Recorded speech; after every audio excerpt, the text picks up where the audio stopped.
Nature isn't just out there in some far-off exotic location. It's all around us, including right outside our doors. Hi, my name is Shannon Trimboli, and I am the host of Backyard Ecology. I invite you to join us as we ignite our curiosity and natural wonder, explore our yards and communities, and improve our local pollinator and wildlife habitat. Hi, everyone. Today we're talking with Dwayne Estes, the Executive Director of the Southeastern Grasslands Initiative. He is also a professor of biology in the Center of Excellence for Field Biology at Peay State University. Hi, Dwayne. Welcome to Backyard Ecology. Hey there. Thank you for having me. It's a pleasure to be here. Glad to have you. So let's start out by telling everyone a little bit about who you are and what you do. Sure. I get asked that question a lot. I wear a lot of hats. While I am the executive director of SGI, which is a new developing conservation organization. It's based out of Peay State University in Clarksville, Tennessee. But also for the past 15 years, I've served as a professor of biology, and I teach a variety of botany classes. I'm very much sort of a self-trained botanist. I started at the age of 12 teaching myself how to identify plants. And so I definitely have always just had a love of nature. And I think the other thing that I do that I really enjoy is I've kind of identified myself sort of self-titled as a storyteller. And a big aspect of my job these days is storytelling and connecting people to these past wonderful but forgotten stories of the American landscape that involve grasslands. Yeah, that's one of the things I really like about the way you present stuff, either through your website, through your blog, also in talks that I've heard you do and stuff, is your storytelling style. I really like that because I think it does resonate and connect. And one of the stories that was really big when we were growing up was about the neotropical migrant songbirds and how they were declining with the old growth forests. And that really put a lot of focus on planting trees and maintaining these forests, especially in the eastern U.S., and not so much on grasslands. I don't know about you, but when I was growing up, because I grew up here in Kentucky, I know you're in Tennessee now, it was like grasslands were just an artifact of human inhabitants, and it wasn't really a natural setting. So they kind of got pushed to the side and forgotten about. And then, say, late 90s, early 2000s, I started hearing more about research showing that shrublands and grasslands were really starting to decline even faster than the forests that I grew up thinking were the major problem, just from my background growing up as a kid. And even though this research started coming out, they never really, I don't know, it never seemed to get the play that the neotropical migrants and old growth forests did. And just never really resonated with people. But like you said, that's something that you're really focusing on, not just the scientific side of researching the grasslands and finding out more about them, but also telling the stories and raising this broader awareness and appreciation and importance of grassland habitats. Well, any chance to help spread the gospel of grassland conservation is always good. And I agree with you. I grew up sort of in the same category of, I grew up in the sort of proverbial hills and hollows of southern Middle Tennessee. And it was an area where there were big trees in the woods, and there were lots of forested slopes and deep ravines. I mean, these are the kind of places that naturally lend themselves to forests. But even as a kid, I always thought about the landscape as highly altered and that it all should have been forested originally. And so I also came to see that momentum grow, especially during the early 2000s, of that growing conversation. And like you, I saw that while there was a segment of the population that was concerned about it, there didn't seem to be that sub-national or national level momentum that was needed to really tackle what seemed to be a pretty big problem. And so that's something we're committed to trying to figure out how to figure that out. And I guess we probably should take a minute to step back, since grasslands really haven't gotten the play in the media, and talk about what a grassland is from an ecological standpoint, because obviously somebody with a perfectly manicured yard is going to have lots of grass, but that doesn't count as a grassland. Right. So what is a grassland? So yeah, I think you're right. The first thing we need to do is kind of define what we mean by grassland. A lot of people growing up in what we call the well-watered East, where basically we have enough rainfall to support ample amounts of forest, tend to think about grasslands as being associated with the central U.S., the Great Plains, Kansas, Nebraska. And for that reason, a lot of people look to the east as mostly a forested region because climatically, we have enough rainfall that tends to support forest growth over, say, Kansas, where they are climatically driven to be a grassland. And so grasslands, we would define simply as any type of natural community or ecosystem where grasses or grass-like plants, such as sedges, as well as their associated wildflowers, are the dominant layer in terms of how much of the biomass they make up in that ecosystem. Now, that's not to say that a grassland can't have woody plants. They certainly can. They can oftentimes be very rich in a variety of shrubs. They can have thickets, which are important components. They may have woodland islands or groves of timber. And they very well may even have scattered trees throughout, in which case some types of grasslands we would define like as a savanna. And so with our work, we define grasslands broadly, and it includes probably about 10 major kinds of grassland landscapes, everything from sort of the stereotypical open treeless prairie, which we did have in the Southeast, to treed grasslands like savannas, very rocky grasslands like glades and barrens, and even certain types of open wetlands we would define.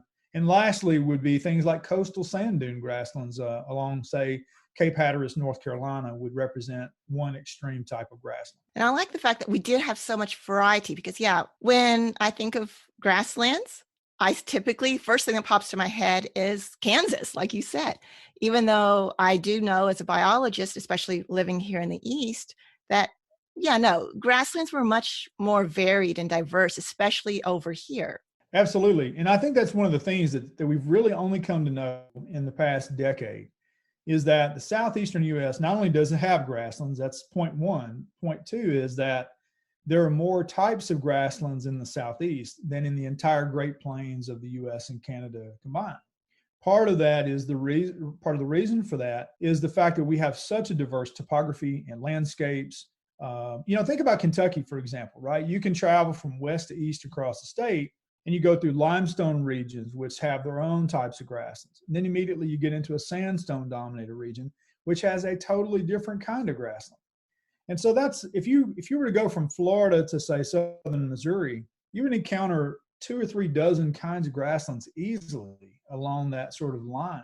And so because of all that topographic diversity and geologic diversity, that means our grasslands are found in all kinds of different settings.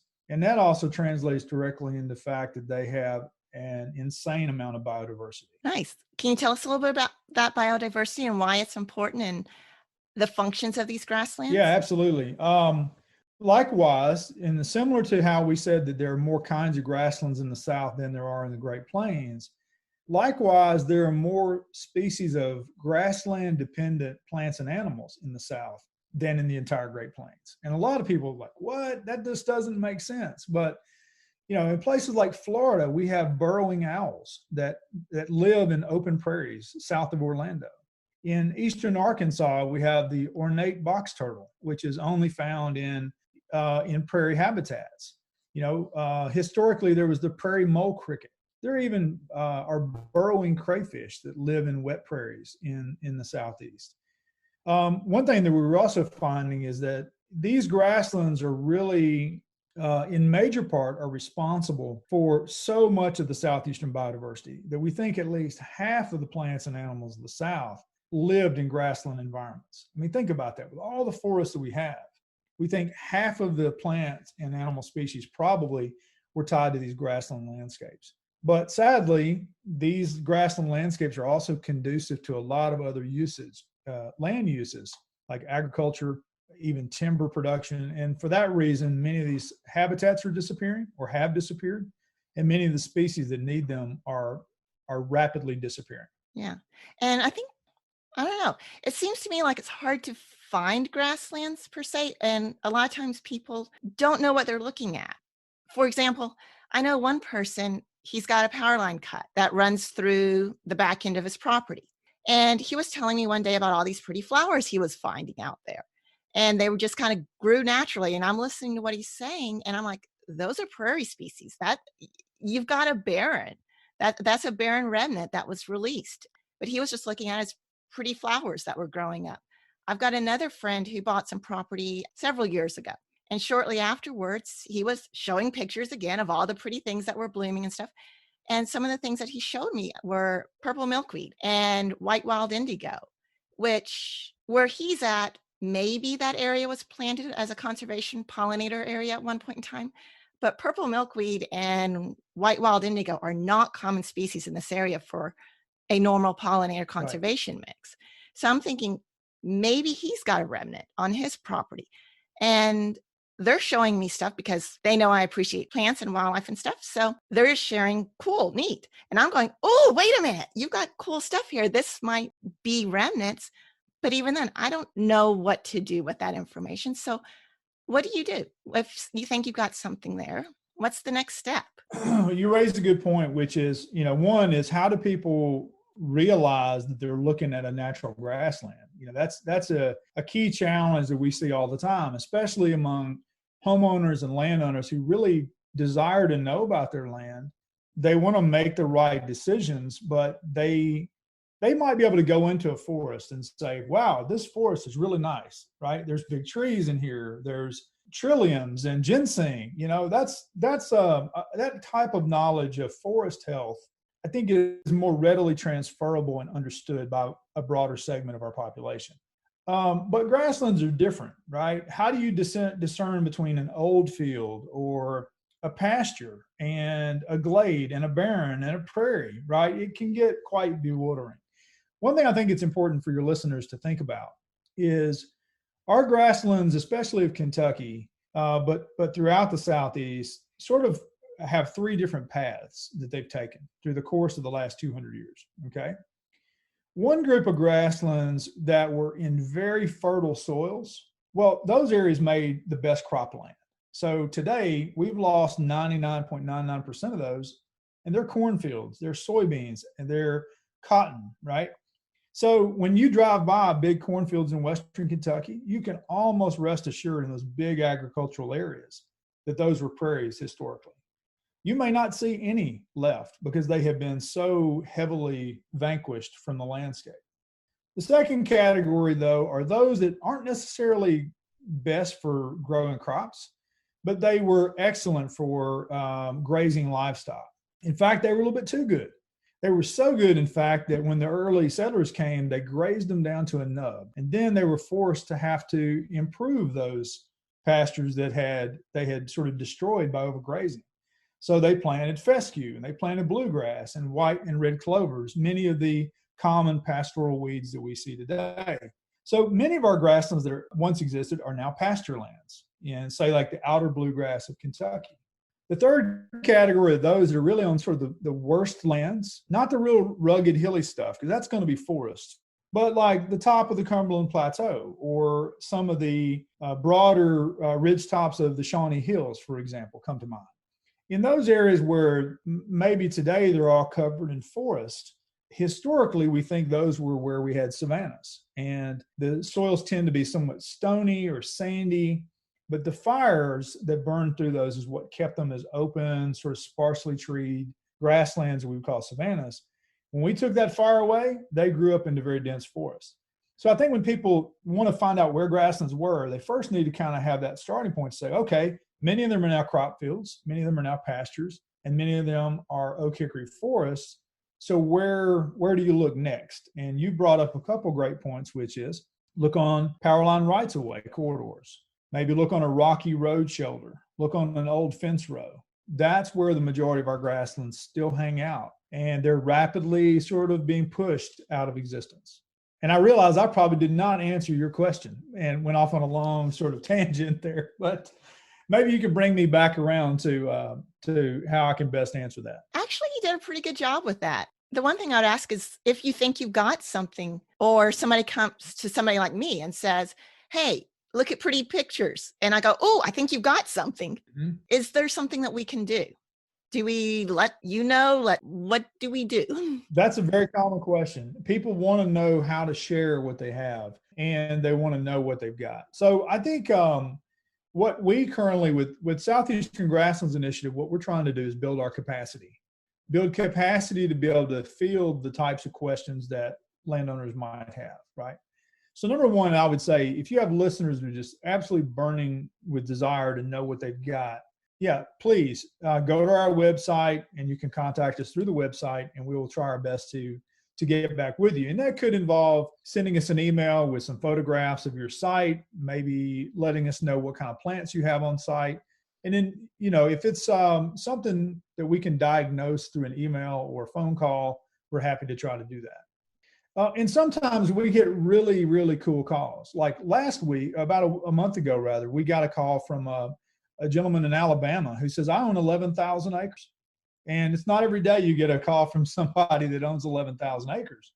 But we go down, we visit the site, and sure enough, this person had probably 1,000 to 2,000 acres of high quality grasslands. It was literally like incredible. More frequently though, we'll get a call from somebody that might have 20 acres or 100 acres. And those are also just as important, because the fact is that since most of our grasslands have been reduced to an absolute scrap, rarely, if ever, are we going to see them now being over 2 or 3 acres in size or 5 acres in size. So small landowners are really a critical piece of the puzzle in, one, helping us to identify them, and two, once we've identified them, making sure that we can manage them to where they don't disappear from the landscape.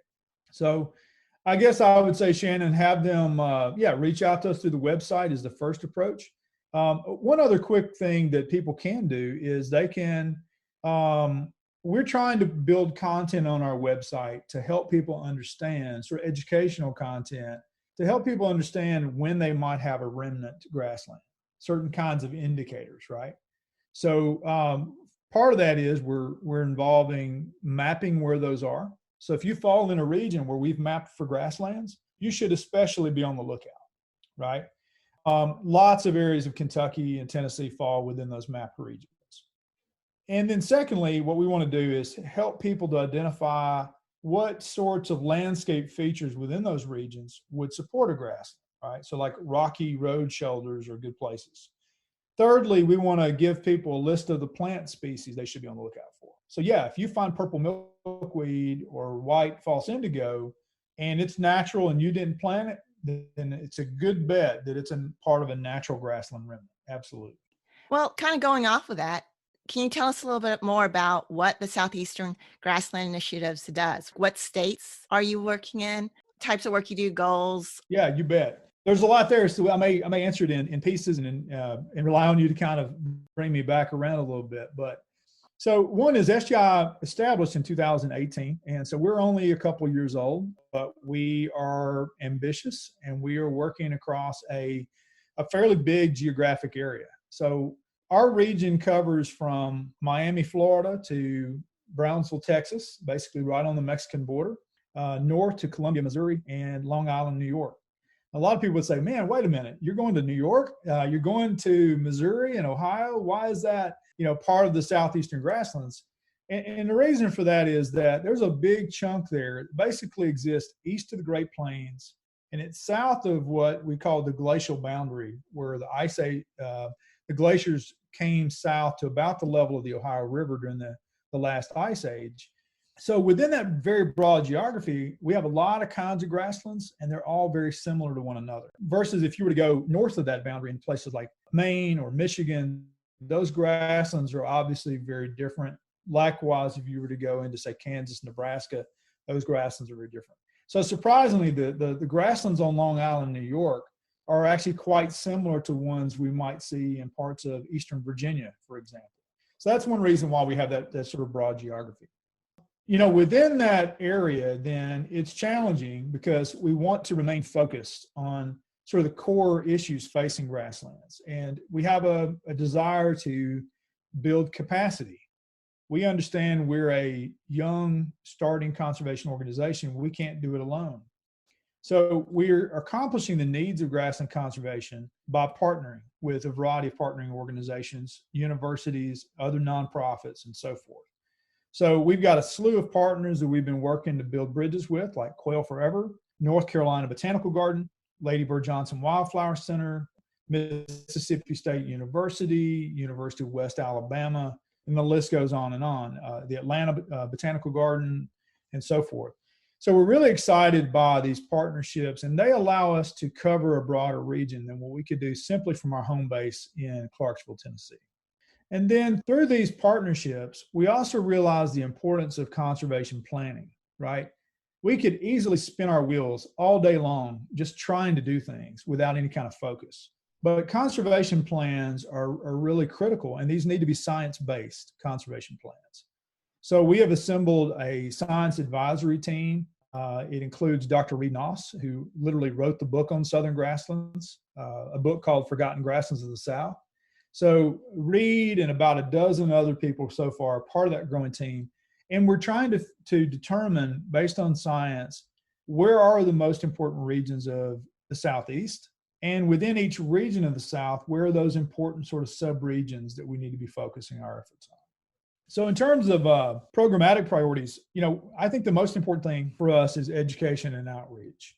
We realize, like with our partnerships, that if we're ever going to meet the needs of an ecosystem, which has disappeared by 90 to 95%, that we as a few conservation workers are never going to be able to make a dent in the needs of that ecosystem, right? The only way that we feel like we can adequately raise a response to the level that's needed is if we create a grassroots from the ground up program where it's based on a community driven model of conservation. And so that idea is that, throughout our Southeastern Grasslands focal region is building these grassland conservation teams. We want to have a team that's based out of Bowling Green. We want one based out of Charlotte, North Carolina, Richmond, Virginia, Nashville, Tennessee, Little Rock. And you can think of these teams as people who are, volunteers, retirees, students, teachers, farmers, right? People who want to give some of their time to say, we want to help know where these grasslands are. We want to help document them. We want to help remove invasive species from them. We want to help manage them in various ways, because that's what it's going to take. And so that education and outreach component where we work with citizen scientists is really our key first priority to get off the ground.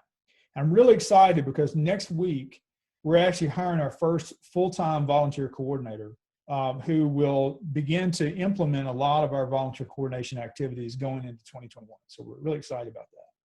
And I'd say the second big priority that we really is kind of the impetus behind why SGI was established is there's a lot of great conservation organizations doing good work out there. Right? There are many state agencies. Our friends with the Office of Kentucky Nature Preserves Commission, for example, they do phenomenal work. There's a number of grassland nature preserves in Kentucky that they help manage, and they conduct prescribed burns on. They're doing an amazing job. In other areas of the South, though, there may not be that kind of focus by a state agency. Maybe there might be more focus on forests of that region or wetlands of that region and not so much on grasslands. So because across our big geography, there's a lot of disparity in what is considered to be a top focus, we wanted to help bring some leadership, not to come in and take over, but to come in and partner and work hand in hand with our partners to do more for grasslands conservation and to provide that leadership. So one of the ways that we've been working to do that, and we see this as a key step also in building capacity, is by putting more high quality trained professionals on the ground. So we, for example, now have 3 coordinator positions that we've hired. One's based in Tennessee, it covers Kentucky and Tennessee. And we have another based in Chattanooga who covers the Southern Appalachian region. And we've got a new one that's about to start in Georgia. And so the idea is that these are the kinds of people who will be able to work hand in hand with local conservation leaders, members of the public, our volunteers within each region. So those are our top 2 priorities right now out of the 4 that we have, that we're trying to put the most effort into getting off the ground. Yeah, that sounds great. And I'm guessing that some of our listeners might be very interested in helping out with some of those projects because many of them are retired or, like you said, those farmers, the homeowners who are very interested in the outdoors and nature and learning as much as they can and helping as much as they can. So I will definitely have links to everything that we're talking about in the show notes and in the description. Awesome. Yeah, we have a variety of volunteers that are helping in various ways. I mean, some of like the projects we're working on lend themselves very, very nicely to volunteer contributions. And I don't even want to say it as volunteer contributions. That's not what we're striving to do. We're striving to, we want to create a culture whereby our volunteers feel like they're 100% part of the team, that they're empowered, that they go to work knowing like what they want to do. Part of that is being trained and informed so that they can not so much, work with us sort of like in an employer-employee relationship, but we want volunteers who can, and certainly we'll have a few of those like that, but we want volunteers who can join our ranks in very much a sort of a collegial fashion. And we've got volunteers like, there's a couple in Atlanta right now that in their spare time and in the evenings, they're working on helping to document land survey records from the 1780s of Tennessee. And in those land survey records, the first land surveyors noted grasslands, and they noted which kind of trees were on the landscape. So they're working to almost like, back in like the 90s when you heard about, you'd watch an ad on TV about medical transcriptionists, right? I mean, we literally have volunteers who are working from the comfort of their recliner doing like data entry and stuff. That works well for people who, maybe can't get outside that much. But we also have a lot of activities for the people who can get outside, who want to, like invasive species removal days. We have a lot of seed collection days, really a lot of exciting work there. And what's great about that is just seeing all the folks from different walks of life come together, and they have so much fun when we're out there. It's a little unfortunate. Obviously we're dealing with a pandemic right now, so it's tricky to get people together. And so I think some of the more virtual volunteer experiences we have right now, we're doing data entry and data compilation. Right now, those are things that are attracting some of our volunteers at the moment. And I love that idea that you're talking about, where it's not you're a volunteer, I tell you what to do, you go out and you do it, and you come back and report to me. But this really is a collaboration and a partnership, it Absolutely. Sounds like, that you're trying to establish with those grassroots efforts, as you said. And even now with the data recording, it's winter. It's hard to identify plants in the winter, especially forbs or your wildflowers and stuff. Right. And grasses, forget it. I leave that to somebody else. I can go grass and that's about it. But it's not a really great time. So this is still something that people can do from their home during the winter when they might not be able to get out and do some of that other stuff. That's more the outdoorsy, hands-on work. Yeah, one of the projects that we have, we call it recliner botany. So the idea is that you could sit at home in your easy chair. You could log into a web portal that we have set up, and it's through a network of sort of plant museums called herbaria. And so all throughout the course of the last 200 years, botanists have been collecting plant specimens, and they press and dry them. Most of your listeners have probably done a leaf collection at some point in their past, where you press and dry specimens. And so we have actually whole museums that contain hundreds of thousands of specimens of these, right? Millions of specimens. And through the course of time, they sit in these cabinets, and they have labels, and they have all this rich information associated with them. But until that data is transcribed and made available digitally, it can be locked away and of little use. So the first thing we've been doing as part of a broader consortium of universities and research partners is we've imaged all of those specimens now. That's about 3.5 million specimens that have been imaged by like 120 different museums and institutions. So now that we have those specimens, we need to take those labels and get them transcribed, right? So there's the state, the county, who collected it, the date that they got it, where they got it. And so we take all that information, we put it into a database, and we can link those up eventually to where you can see both the image and the specimen information. And what we want to do is get it to a point where we can query that. What we're most excited about, though, is imagine if you could query and say, show me all the records from Kentucky that have ever been collected in a prairie. Well, that would show you specimens going all the way back to the 18 teens, and it would reveal this wealth of information that we currently don't have access to. So that's one of the projects that we're hoping to unveil here in the next couple of months. It's called recliner botany. So I'll be sure and send you a link to that. If any of your listeners are interested in contributing, we would love that. Yeah, please. That sounds awesome. And as you're talking about going all the way back to the 1800s with these specimens, in my mind, I'm almost picturing the Google Maps where you can do the time lapse history of a place and see how it's changed, but do it with the botany and see, Absolutely. okay, this was prairie in the 1800s based on the plants that were found. And oh yeah, now we see the progression of how it's changed throughout history. And Absolutely. yeah, my mind's going crazy with that. That's really cool. Yeah, there's a lot we'll be able to do with that. And, one of the things we've realized too is that, plants especially are really finicky about where they grow. If you have white prairie lady slipper orchid, for example, is a really rare species that only grows in a couple of prairie remnants in Kentucky and otherwise is known from parts of the Midwest. But when you find that plant, Cypripedium candidum, you know that it's a special place. And most likely, that little lady slipper orchid has probably been there in that place for hundreds of years because that plant is so conservative in its needs. It doesn't behave in a weedy-like fashion. It can't just move in very easily and take hold. So for that reason, we were able to begin to assign numbers to all these species. And the number sort of reflects like how easily they can move around. Right? So if you give ragweed a number like a 1, and you might give that lady slipper orchid like a 10, ragweed can seed into anywhere, right? But that orchid and things that have like a score of 6, 7, 8, 9s, and 10s, they are really conservative species. And so when you find them, it means that they've been there a long time. So one of the things we can do is we can map those prairie species based on these pressed, dried specimens.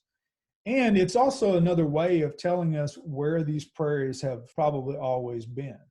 And oftentimes we find out that, hey, no one has visited this known population in 52 years. Let's go back and see if this orchid is even still there. And oftentimes we'll go back and it's still there, which is really remarkable because then those efforts can fuel rediscovery and conservation efforts. Yeah. And it's not just about the plants. I mean, with the herbariums and stuff, that's what we're focusing on. But those plants provide habitat for other critters, whether it's pollinators or other insects or birds or mammals or whatever. And we can start from an ecological perspective, then start to build up and say, okay, if these plants are here, then we probably had, and start making some speculations about what else could have been in their past or might still be there. That's a great point. And I'm a botanist, so I tend to kind of go heavy on plants at times, but you make a great point. And I think one of the things that, as we said, we're a science-based organization. And one of the ways that this knowledge of what plants grew where, it directly relates back to the conservation on the ground, right? And I'll give you a good example of that. If we are able to know what species of plants occurred in the prairies around Bowling Green, for example, we can go to these plant museums, and that is the base or the well of knowledge that allows us to know what was there. Because we can go into these museums and see all the species and develop a list of what was there, right? But then how do you do something with that? Well, what we would like to imagine is we can go out in some of the cornfields of, say, south of Bowling Green, in the Pennyroyal Plain, for example. All that used to be prairie. If we want to know, let's say, like we just got a piece of a 50-acre parcel of land that was gifted to Southeastern Grasslands Initiative after a very kind lady passed away due to brain cancer. We now have this 50-acre parcel of land that potentially could be restored back to what it was 200 years ago, which is prairie. Well, by being science-based, we would first look to see what are the plant species that the scientific record says should be in these prairies. Then that can inform how we can reconstruct those prairies. And one thing particularly to note is that many animal species are dependent on certain kinds of prairies. If your prairie is too small or if it's too tall, it may not attract the right kinds of animals. So like eastern meadowlark, for example, they don't really like tall grass prairie. They like a short grass prairie. Likewise, species like Henslow sparrows don't live in short grass. They only live in tall grass. And not only that, but that tall grass has to be 50 to 100 or 150 acres or larger. So if you want to attract certain types of species, all that has to be part of the planning process. And many of the projects we're working on right now is trying to connect the history of the land to the plant species which form the basis of the community to help inform what animal species would actually come back to once we reconstruct it. Yeah, I love that because that brings everything together. I mean, you've got the human influence with the past history and stuff. You've got what it was botanically, and then moving right on up. It's all interconnected. It's all interconnected. Absolutely. Now, you mentioned your website and how you're being very ambitious with it and having lots of resources on there. I was looking at it the other day, and there's one thing that I was really excited about it.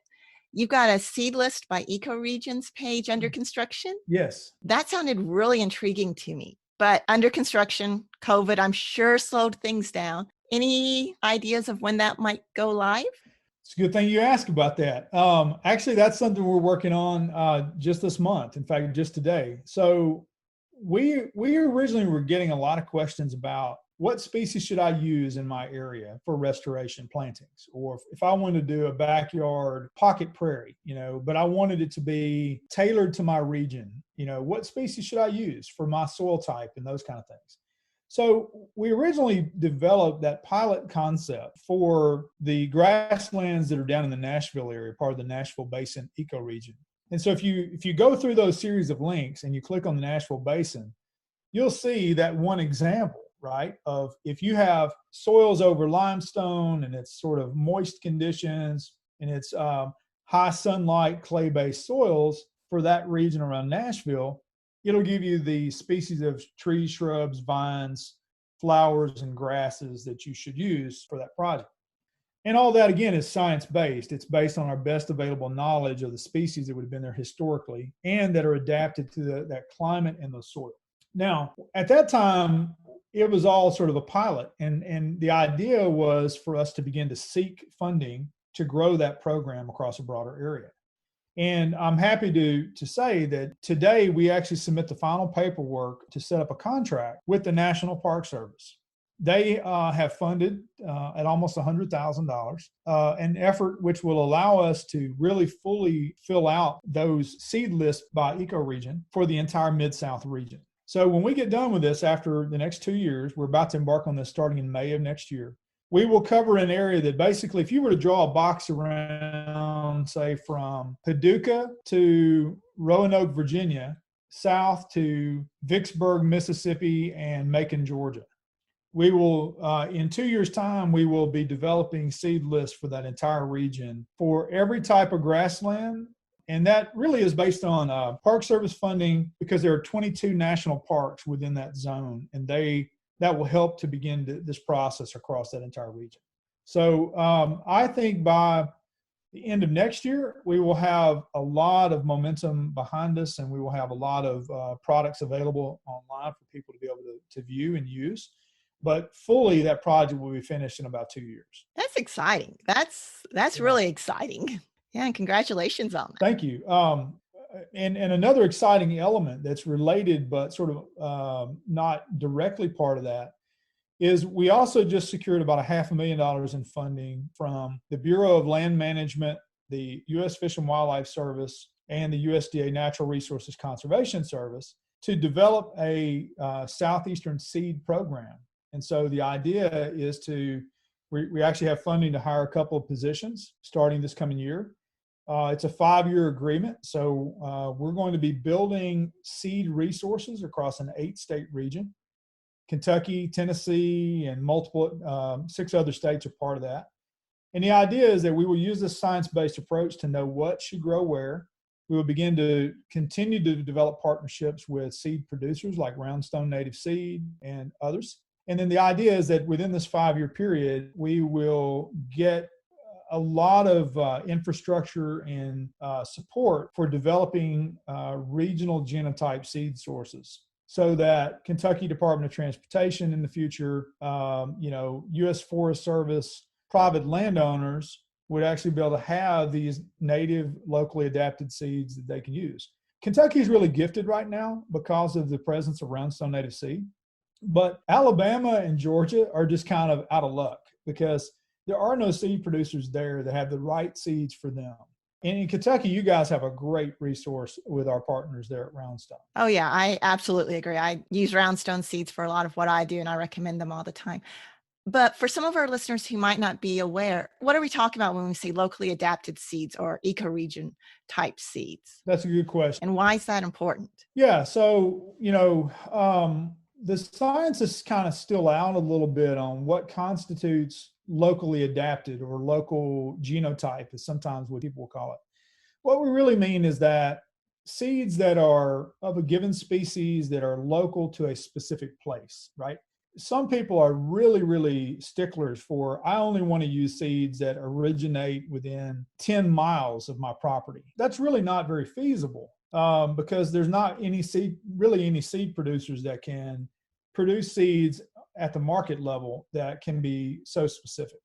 What we do is try to take a bit more of a practical approach and say, we're concerned with making sure that the right seeds are locally adapted in the sense of maybe about a 150 to 200 mile radius around a different region. So if we were working, let's say with Mammoth Cave National Park, we would probably want to use seeds that originate somewhere within a couple hundred miles of Mammoth Cave. There's a few reasons why we'd want to do that. We have seen time and time again where if people get their seeds, let's say from Minnesota, right? They may say, I want black-eyed Susans, but they get their black-eyed Susan seeds from Minnesota material. And what happens is those seeds can be genetically adapted to different climate, colder climates. They may be adapted toward flowering either earlier or later than they would if we were to get some Kentucky-based genetics. And that actually can have big implications. What happens when you plant some seeds that originate from Iowa or Minnesota here? They may not do well in our really hot, humid southern climate. You could lose your total investment. So ultimately, it can result in lost dollars. And it is not that cheap to install high-quality meadow and grassland communities. So that's one. Secondly, then is anytime we begin using species that flower and their potential timing of flower could be offset. If you get something that's from the Northern Great Plains and plant it here, it may fully flower 3 weeks to a month out of sequence. Well, the pollinators for those sometimes have to come by our region, or they may emerge in our region at a very specific time. And if you give them a plant that is 4 weeks out of sequence, that means that they can't use it. So it really behooves us to use what is pre-adapted climatically and to soils and to our own pollinators here for this region. And that's what we're going to work to make sure happens with our partners going forth over the next 5 years as part of this new program that's called Seeds of Success Southeast. And we're really excited to unveil that and get that going in 2021. Sounds great. You guys have some awesome things going on. I'm really excited to see how this program continues to grow and improve. And yeah, I'm definitely going to be continuing to watch what you guys are doing and staying informed. Well, thank you. And, I think one of the most exciting things that I love is kind of what got me into this to begin with was I was having a really hard winter in the winter of 2014. And I just had a son who was born with a heart defect that required heart surgery at 3 months old. And I was suffering from sort of like seasonal affect disorder where, I needed more sunshine and these kinds of things. And I was kind of almost becoming a little, I don't know, I was hitting the midpoint of my career and I was almost having like a midlife crisis. And all those three things combined were really stressing me out in, say, December of 2014. And I thought, man, there's got to be more to life than this. I want to, and I needed to heal outside. And I needed, because as someone who grew up in the country, always with a strong connection to the land, I felt myself increasingly, even though I'm a botanist, becoming less and less connected to nature. And I felt like I needed to connect. And one of the things that I realized is in these areas like central Kentucky and northern Tennessee, our landscape historically was prairie. We should be able to go out when we're in a time where we need healing. We should be able to go to a prairie again. Because one thing you're going to realize in January and February, when it's 32 degrees and you just crave sunshine and you crave nature, you'd be surprised how few places also offer that biodiversity component. Sure, you can go to a playground, you can go to a city park, that you can't go to many places nowadays where it's full of tall grass and there are birds feeding around you in the tall grass, and also feel the sun beaming down on you. It was that experience which said, you know what, I personally as an individual, this was like 2 or 3 years before we even thought about creating SGI, like I want to start restoring prairies in my community. And so that's what we did, and started working with a local state park. And now 4 years later, we've planted 15 acres of beautiful prairie there. And then just this past year, we started working with Google, and we've planted 50 acres of prairie with Google's help. We're on a pace now to, just in a few years' time, we will have planted several hundred acres of prairie. And the healing power of that is something you can't put into words. And what we want to do then is bring that to each of the communities in our 24-state region and have the community be part of the process of restoring its history and its natural landscape. So are there other ways that people can get involved? I mean, you said the armchair botanist is going to be coming in soon? Yeah, we should have that one up and running. I would say certainly by Christmas, just in time for people to kind of chill out through the winter and need something to do during the long nights. We will have our recliner botany program up and going. Absolutely. Awesome. Then you were talking about having the volunteer community get out and start planning and helping out stuff. That'd probably be contact the volunteer coordinator when they come on? Yes, our volunteer coordinator, one of the first things that she's going to do, her name is Laura Hunt, and Laura will be on shortly. One of the first things she's going to do is reach back out to all the people who have registered online through our system to say, hey, we appreciate you. COVID-19 has put a cramp on our abilities to do much this year. Laura's going to reconnect with all of our volunteer base and begin to help people in each of the cities and areas of our 24-state region to connect to, not only what we're doing, but also we may not have a presence in Cincinnati yet, right? Or we may not have a presence in Louisiana. Laura will help to work to establish local volunteer projects that deal with grasslands of those regions that those folks can still participate in. Having her come on board is going to be super helpful, and she'll work hand in hand with our 4 coordinators who also do have some roles to work with volunteers. So she's going to really greatly enhance our capacity when she's on board. Yeah, sounds great. Is there anything else that you want to share with us? I think the thing is that once we get the pandemic hopefully behind us and we're able to get into 2021, we are hopeful that there are some activities we can all do outside together. Things like seed collection are a great way to get together. We can still stay socially distanced if we need to. That's not a problem working outside like that. That's one thing that I would say to your listeners if they're interested in that. We'll have seed collection opportunities that'll be coming up probably beginning in June of next year and proceeding and through next fall. And, we really want to get to where we're working to help restore and manage existing prairie remnants. So, if there's a prairie near you and you know that it exists and we can help you confirm that it's a prairie or other kind of grassland, maybe it needs a little bit of love and attention. Maybe it needs a few cedar trees cut out of it or some brush removed. Maybe it needs some invasives removed. We definitely want our volunteers to know how to do some of that, and we want to provide the kind of guidance where we can to help keep those grasslands from disappearing. And, we may also, as we get into 2021, we certainly hope we'll be able to have these outdoor sort of public work days again. But even if we don't, there are things that people can do at their own properties in their own communities to still stay engaged with helping to restore grassland. And when you talk about maintaining those prairies and just realizing that you've got one, are you talking about planted prairies, or are you talking about remnants that have always been there and we're just now rediscovering them? Yeah, I think the needs are to both. I think the needs to manage prairies fall into those 2 categories, right? There are those that are planted and those that are remnants or natural occurrences. In terms of what's been planted, SGI obviously has some that we've done, and we definitely need volunteers to help us with our project at Google or with our Dunbar Cave State Park project in Clarksville. And there are others coming to where it's really important for us to have volunteers to help with various aspects of that. But by and large, across many areas of the landscape, most of the prairies that really need our help are those natural remnants many of which are on private properties.